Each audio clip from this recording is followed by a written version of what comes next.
जय हिंद विद्यार्थियों। प्रस्तुत वीडियो हिंदी साहित्य के इतिहास के राम भक्ति काव्य से ली गई है। तो मैं ज़्यादा इधर उधर की बात न करते हुए डायरेक्ट क्वेश्चन आंसर पर आती हूँ। इससे पहले मैंने थ्योरी इसलिए नहीं बताया क्योंकि थ्योरी से संबंधित यहाँ पर बहुत सारे क्वेश्चन पड़े हुए हैं और यदि मैं थ्योरी बताने लगूँगी तो टाइम ज़्यादा लगेगा। अगर आप लोग कहेंगे तो मैं थ्योरी भी बताऊँगी। मैं यहाँ पर क्वेश्चन आंसर बता रही हूँ जो कि पीजीटी एग्ज़ाम के लिए तो महत्वपूर्ण है ही, बल्कि अन्य प्रतियोगी परीक्षाओं के लिए भी महत्वपूर्ण है। तो यहाँ पर हिंदी साहित्य के इतिहास को मैं लेकर चल रही हूँ। इसके पहले मैंने व्याकरण पर भी वीडियो बना रखा है, आप लोग प्लेलिस्ट से जाकर देख सकते हैं। यहाँ पर सबसे पहले मैं क्वेश्चन बता देती हूँ आप लोगों को, क्वेश्चन और उसका आंसर देख लीजिए। बालधि विशाल विकराल ज्वाल जाल जाल मानो लंक लीली बेको काल रस न पसारी है। यह पंक्ति किस काव्य ग्रंथ में है? तो यह दोहावली में है, जो कि तुलसीदास जी की रचना है। आप लोग जानते हैं कि तुलसीदास जी की रचना कवितावली, गीतावली, दोहावली, बरुए रामायण, पार्वती मंगल, जानकी मंगल, रामचरितमानस इत्यादि तुलसीदास जी की रचनाएं हैं। तो यहाँ पर दोहावली नामक काव्य ग्रंथ में वर्णित है, बालधि विशाल विकराल ज्वाल जाल मानो लंक लीली बेको काल रस न पसारी है। ये उस समय की घटना है जब हनुमान जी ने लंका में आग लगा दी थी। जब हनुमान जी के पूंछ में आग लगाई गई थी तो पूरी लंका में उन्होंने आग लगा दी। उसी समय का चित्रण प्रस्तुत पंक्ति में दिया गया है।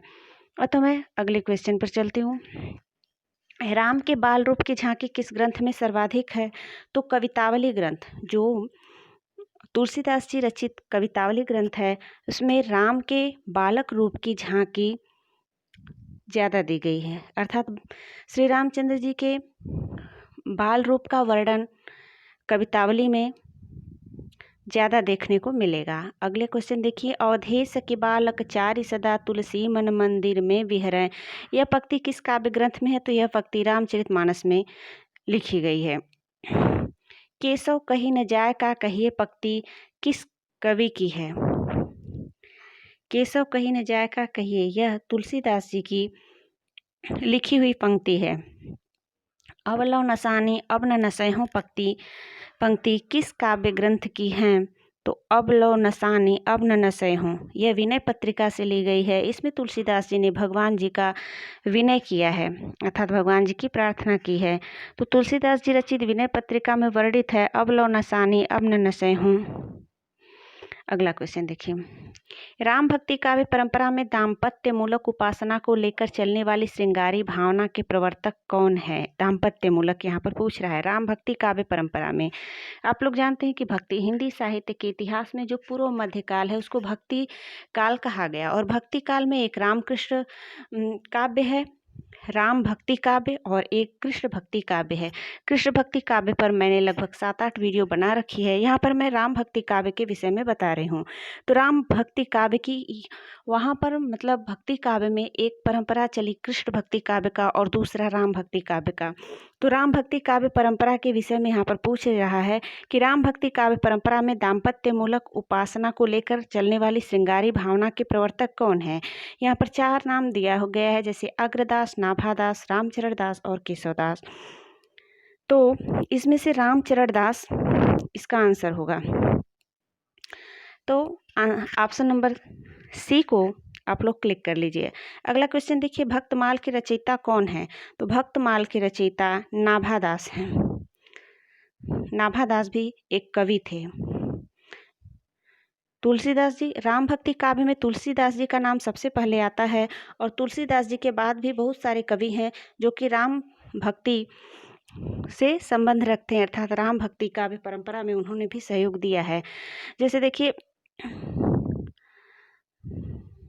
मैंने बताया आप लोगों को कि रामचरितमानस तो तुलसीदास जी ने लिखा है। तुलसीदास जी राम भक्ति काव्य परंपरा में सर्वश्रेष्ठ कवि हैं, लेकिन इनके अलावा अन्य कवि भी जैसे अग्रदास हैं, माधवदास, हृदय राम, लाल दास, इन लोगों ने भी राम भक्ति काव्य परंपरा का निर्वहन किया था और राम भक्ति काव्य परंपरा में अपना योगदान दिया था। इसके बाद देखिए, उन्हीं से संबंधित पूछ रहा है नाभादास। देखिए क्या मैंने अगला क्वेश्चन बताया। हाँ, जानकी जी की क्वेश्चन कहाँ गया भाई? अगला क्वेश्चन आ गया। ठीक,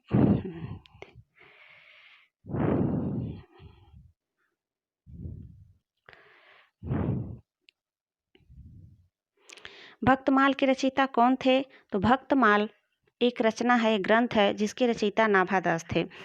इनमें से तुलसी की कृति कौन सी है? तो तुलसीदास जी की कृति इनमें से, चारों ऑप्शन आप लोग देख लीजिए, साहित्य लहरी, पार्वती मंगल, रुक्मिणी मंगल और कवित्र रत्नाकर। तो इनमें से पार्वती मंगल होगा। आप लोग ध्यान रखिए कि प्रस्तुत जितने भी क्वेश्चन है ये राम भक्ति काव्य परंपरा से ही संबंधित हैं। अर्थात हिंदी साहित्य के इतिहास में मैंने कृष्ण भक्ति परंपरा में कृष्ण भक्ति से संबंधित सारे क्वेश्चन करवा दिए हैं आप लोगों को। यहाँ पर राम भक्ति से संबंधित जितने भी क्वेश्चन हैं इसको मैं कवर करने का पूरा प्रयास करूँगी। हालांकि एक वीडियो में संभव नहीं हो पा रहा है, इसके लिए मैं अन्य वीडियो भी लेकर आऊँगी। तो छोटी छोटी वीडियो मैंने बनाया है आप लोगों के लिए, ताकि आप लोगों को आसानी से याद हो जाए क्वेश्चन। तो अगला क्वेश्चन देखिए, इनमें से तुलसीदास जी की रचना कौन सी है? ऊपर अभी क्वेश्चन नंबर 28 में पूछा है कि इनमें से तुलसी की कृति कौन सी है? तो पार्वती मंगल। बाकी साहित्य लहरी नहीं है, साहित्य लहरी सूरदास जी की है। रुक्मिणी मंगल भी तुलसीदास जी की नहीं है। कवित्र रत्नाकर केशवदास जी की है। इनमें से तुलसी की अब देखिए क्वेश्चन नंबर 29, इनमें से तुलसी की रचना कौन सी है? कवि प्रिया है, वैराग्य संदीपनी है, बरवै नायिका भेद है, या फिर अनेकार्थ मंजरी है। तो वैराग्य संदीपनी तुलसीदास जी की रचना है। अगला क्वेश्चन देखिए, बरवै रामायण के रचयिता कौन है? तो बरवै रामायण के रचयिता तुलसीदास जी हैं। रामचरितमानस का प्रारंभ तुलसी ने कहाँ किया था? रामचरितमानस का प्रारंभ तुलसीदास जी ने अयोध्या नगरी में की थी।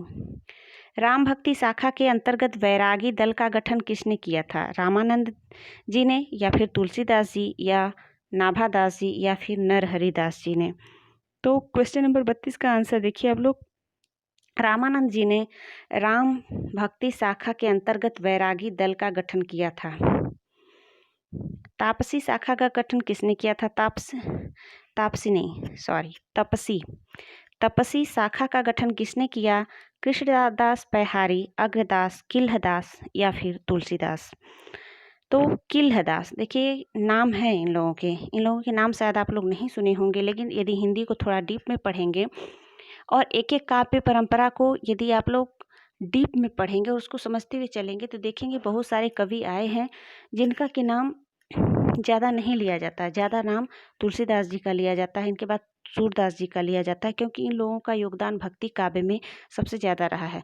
उसके बाद रामानंद, चैतन्य महाप्रभु, ये लोग भी भक्ति काव्य परंपरा में अपना योगदान दिया था। तो आगे देखिए हमने क्या बताया, तपसी शाखा का गठन किसने किया था? तपसी शाखा का गठन किल्हदास ने किया था। राम रक्षा स्तोत्र की रचना किसने की? तो राम रक्षा स्तोत्र की रचना रामानंद जी ने की। हिंदी राम काव्य के मुख्य प्रेरणा स्रोत कौन थे? मुख्य प्रेरणा स्रोत और हिंदी काव्य के यहाँ पर पूछा जा रहा है। तो अलवार भक्त, नैनार भक्तों के नाम तो आप लोगों ने सुना होगा। देखिए ऑप्शन नंबर 1 में पूछ रहा है अलवार भक्त, या बी में पूछ रहा है स्वामी रामानंद, या फिर रामानुजाचार्य, या तुलसीदास जी। तो स्वामी रामानंद जी हिंदी राम काव्य के मुख्य प्रेरणा स्रोत थे।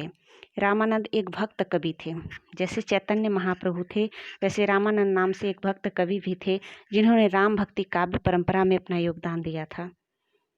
तो इस वीडियो में बस इतना ही, बाकी मैं अन्य वीडियो में लेकर आऊँगी।